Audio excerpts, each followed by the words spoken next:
Welcome और welcome back to the channel Great Math Mentor. तो आज हम जो इनफाइनाइट सीरीज़ को कन्वर्जेंट या डाइवर्जेंट प्रूफ करने के लिए या टेस्ट करने के लिए एक नए टेस्ट के बारे में पढ़ने वाले हैं। ओके, प्रीवियस वीडियोस में हम कुछ चीज़ें एक तरीके से मेथड्स देख चुके हैं कि हम कैसे देख सकते हैं कि किसी पर्टिकुलर टाइप की सीरीज़ कन्वर्जेंट है या डाइवर्जेंट है। पर अब जो मोर जनरल सीरीज़ होती हैं उनके लिए कौन कौन से टेस्ट लगने वाले हैं उसको हम आज से शुरू करने वाले हैं। इन टेस्ट के पर्टिकुलर नाम है। ओके, तो सबसे पहले जो हम टेस्ट पढ़ने वाले हैं वो है ऑक्सिलरी सीरीज़ या फिर पी सीरीज़ टेस्ट या फिर हाइपर हार्मोनिक सीरीज़ टेस्ट।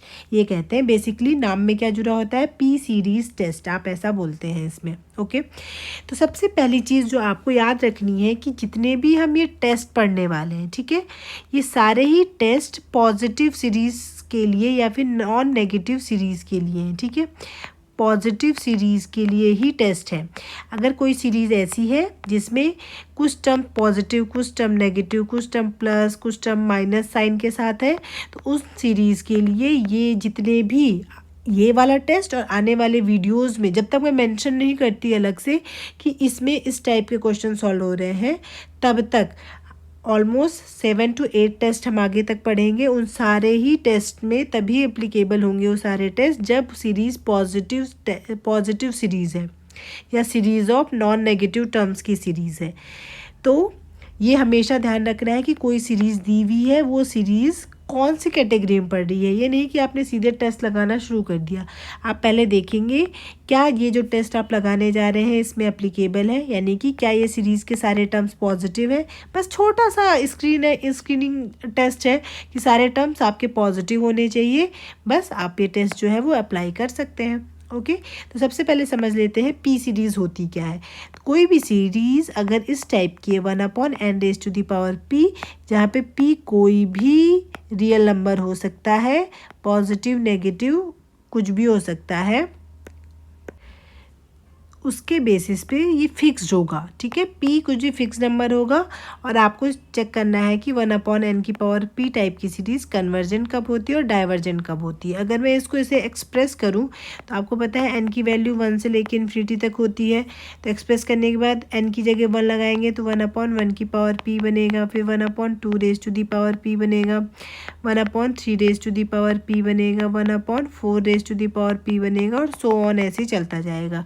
तो इस सीरीज़ को कहते हैं पी सीरीज़ या ऑक्सिलरी सीरीज़। तो ये सीरीज़ किस पी की वैल्यू के लिए कन्वर्जेंट होगी और कौन सी पी की वैल्यू के लिए डाइवर्जेंट होगी, वो हमको डायरेक्ट रिजल्ट याद रखना है, आपको प्रूफ नहीं करना है। ओके, तो जब p की वैल्यू ग्रेटर देन 1 होती है या p की वैल्यू लेस देन = 1 की कैटेगरी में पड़ेगी, तो इस वाली कैटेगरी के लिए जो सीरीज़ होती है वो कन्वर्जेंट होती है और इस वाली कैटेगरी के लिए जो सीरीज़ होती है वो डाइवर्जेंट होती है। बस सिंपल से आपको यही चीज़ ध्यान रखनी है कि अगर वो p सीरीज़ है यानी इस तरह की दिख रही है तो इस कैटेगरी में कन्वर्जेंट होगी, इस कैटेगरी के लिए डाइवर्जेंट होगी। ओके, अब सिंपल डायरेक्ट क्वेश्चन कर लेते हैं, एक दो एग्जाम्पल्स देख लेते हैं कि कैसे आपको कन्वर्जेंट या डाइवर्जेंट आपको बताना है। तो फॉर एग्जांपल आपके पास एक क्वेश्चन है, उसमें आपको गिवन है कि कोई सीरीज़ है सिग्मा UN = सिग्मा 1/n⁻⁵/2। अगर मैं इसको एक्सपेंड करूँगी तो हो सकता है इस टाइप का लिखा हो 1/3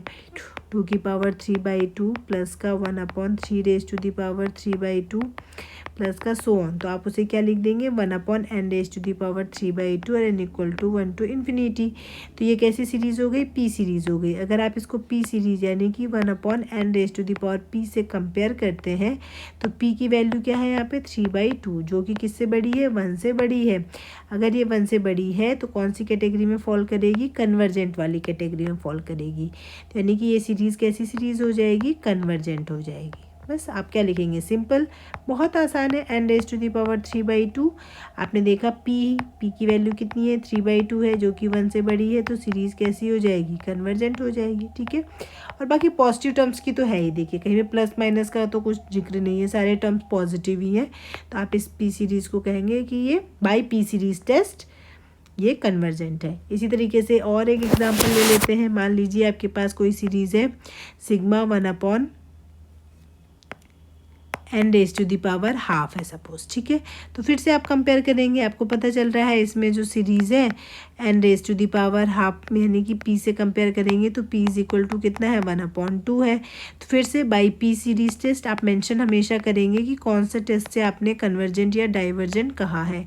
तो by p series test p is equal to 1/2 है जो कि लेस देन 1 है, तो ये सीरीज़ कैसी हो जाएगी, डाइवर्जेंट हो जाएगी। तो कौन सी कैटेगरी में फॉल करेगी ये, डाइवर्जेंट। एक फाइनल क्वेश्चन, आपको मान लीजिए एक सीरीज़ दे दी 1 + 1/2 प्लस का 1/3 प्लस का 1/4 प्लस का 1/5, ये आपको सीरीज़ है और आपको पूछा जा रहा है कि बताइए ये कन्वर्जेंट सीरीज़ है या डाइवर्जेंट सीरीज़ है। आपको थोड़ा सा इंटरेस्टिंग क्वेश्चन लग रहा होगा ये, तो अगर आप ध्यान से देखेंगे आप इसको, तो आप इसे कैसे लिख सकते हैं 1, आप इसका nth टर्म बनाइए तो un इज इक्वल टू क्या बनेगा, यहाँ पे जनरल टर्म आएगा कहीं पे, तो nth टर्म क्या बन रहा है 1/n, देखिए n इक्वल टू 1 रखेंगे तो first term, n equal to 2 रखेंगे तो सेकेंड, 3 रखेंगे तो थर्ड, 4, 5 ऐसे करके सारे टर्म बन रहे हैं। तो ये सीरीज़ किस फॉर्म की हो गई, sigma un is equal to आप देख रहे हैं सिग्मा 1/n की फॉर्म की हो गई। अब इसमें p सीरीज़ टेस्ट जैसे p सीरीज़ ही लग रही है, क्यों, क्योंकि p सीरीज़ किस फॉर्म की होती है 1/n की पावर p की फॉर्म की होती है। यहाँ पे p की वैल्यू कितनी बन रही है 1 बन रही है, तो हो गया p सीरीज़। अब p series p is equal to 1 के लिए क्या होता है, तो आपको स्ट्रिक्टली याद होना चाहिए कि लेस देन और इज इक्वल टू 1 है तो डाइवर्जेंट है, ग्रेटर देन 1 है तो कन्वर्जेंट है, तो इज इक्वल टू 1 पे भी डाइवर्जेंट होती है। तो ये सीरीज़ कैसी हो जाएगी आपकी, by p series test this series is a divergent series. तो कैसी सीरीज़ होगी, डाइवर्जेंट सीरीज़ हो जाएगी। ओके, तो आई होप आपको ये टेस्ट जो है p सीरीज़ टेस्ट वो क्लियर हो गया होगा। ओके, अभी से p सीरीज़ पे ही नेक्स्ट वीडियो आएगा, क्योंकि डायरेक्टली इम्प्लीमेंट करने में तो आप देख रहे हैं 1 लाइन में आंसर आ जा रहा है, ठीक है, बट इसको कई बार क्वेश्चंस के बीच में यूज़ कर रहे हैं। अब वो कैसे एक्चुअल में कैसे इम्प्लीमेंट करना है इस टेस्ट को, वो हम नेक्स्ट वीडियो में देखेंगे, ठीक है। जो टेस्ट है क्या, कोई सीरीज़ इस टाइप की है तो कन्वर्जेंट कब होगी, डाइवर्जेंट कब होगी, वो तो देख लिया हमने, बट इसके साथ में एडिशनली ये कहीं पे बीच में यूज़ होता है मेथड, ठीक है। वो कैसे कैसे कहाँ पे इम्प्लीमेंट करना है वो हम नेक्स्ट वीडियो में हम देखेंगे। Okay, thank you for watching.